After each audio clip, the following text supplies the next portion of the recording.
The Knocking Game by MonksHoodCollective. I have a friend at MHC who is willing to clean this up and pass it along. I'm not sure this place is right for the story. There are no ghosts or anything like that. I just wanted to share a creepy prank someone played on me and my friends. Back when I was in high school, we used to play something called the Knocking Game.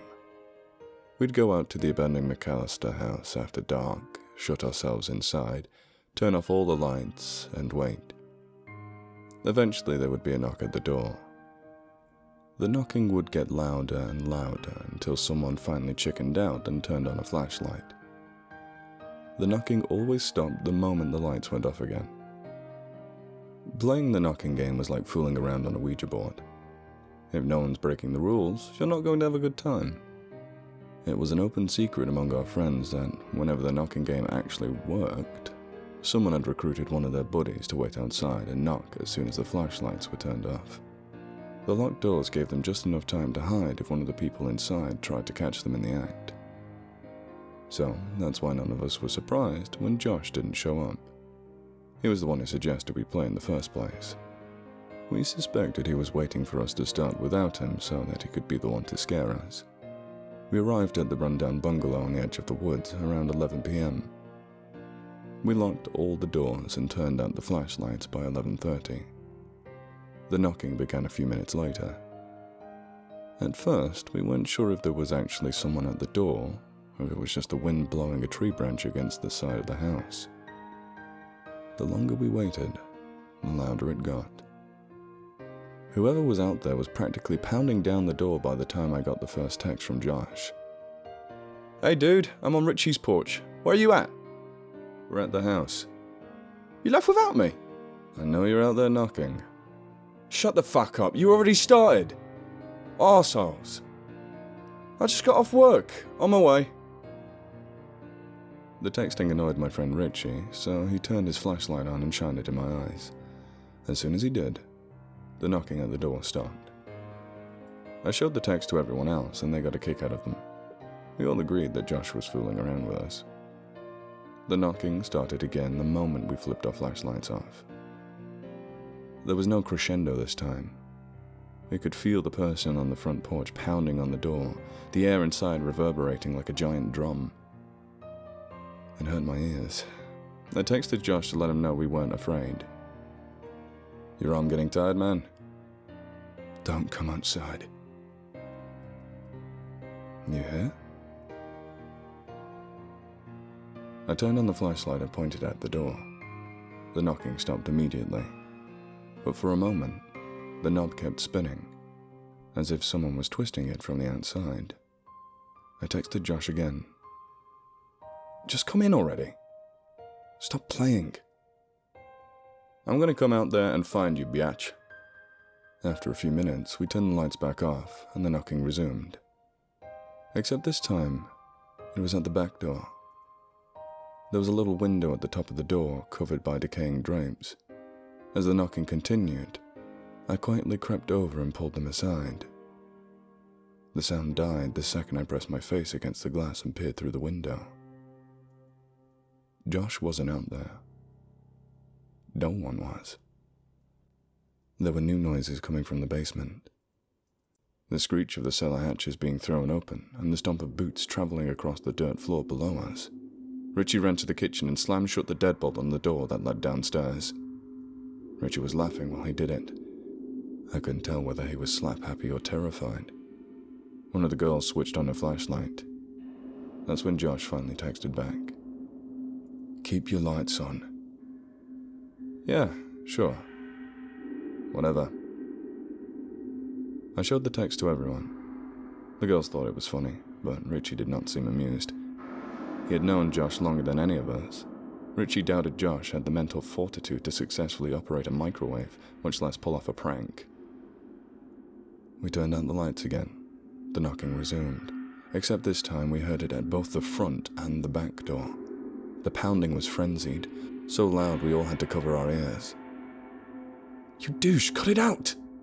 I'm gonna kick your ass, man. You're an evil mastermind, but I'm gonna kick your ass. How many people did you get to help you?" Just the two of us. Unlock the door.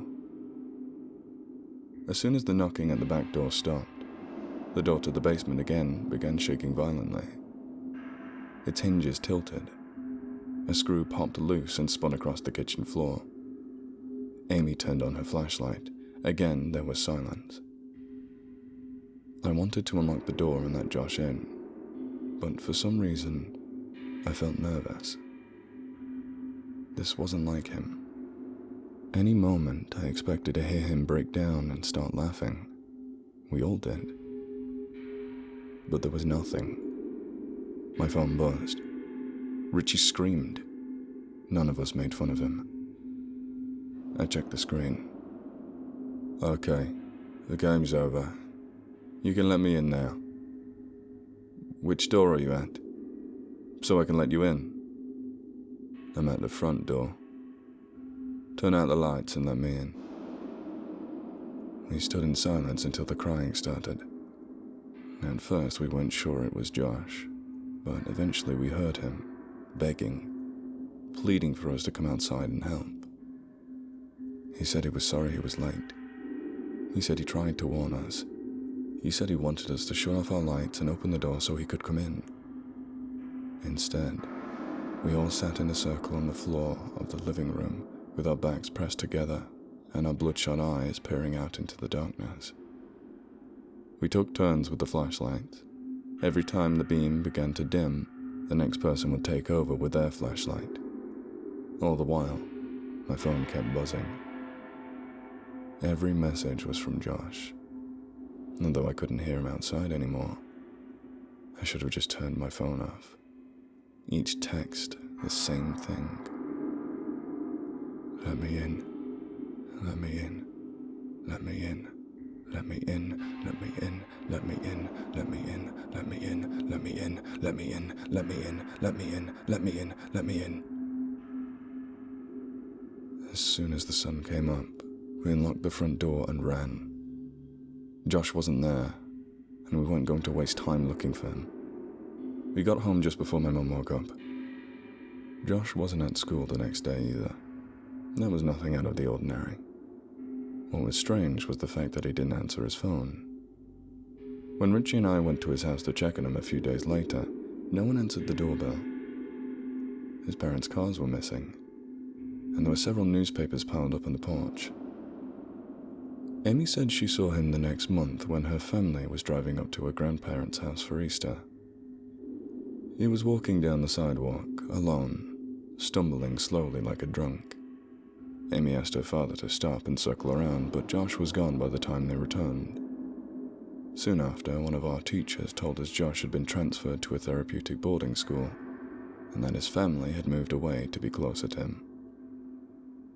She said that Josh had been struggling for some time, but the faculty had kept it a secret out of respect. Eventually, Josh started responding to Richie's emails. He was cagey. He denied knowledge of anything that happened that night we played the knocking game. He was polite but distant and refused to give anything but the most perfunctory details about his new life. Richie asked him if any of the rest of us could talk to him, but Josh declined. He added that he'd just got a new phone, so if we received any texts from his old number, we should just ignore them. The rest of us graduated in the spring. As far as I know, none of us have talked to Josh since then. I hear about him occasionally through mutual friends, people who claim to have seen him around but never ended up talking to him. My friends and I got together to watch a movie during our first autumn break from college. After the others fell asleep and the credits rolled, I received a message from Josh's old number. I wonder what kind of sick puppy he had to be to dredge that all up again. I didn't bother telling my friends. It would have just scared them. I took a screenshot of the 2 sentences, the last words that Josh ever said to me. There's a wolf at the door. Let me in.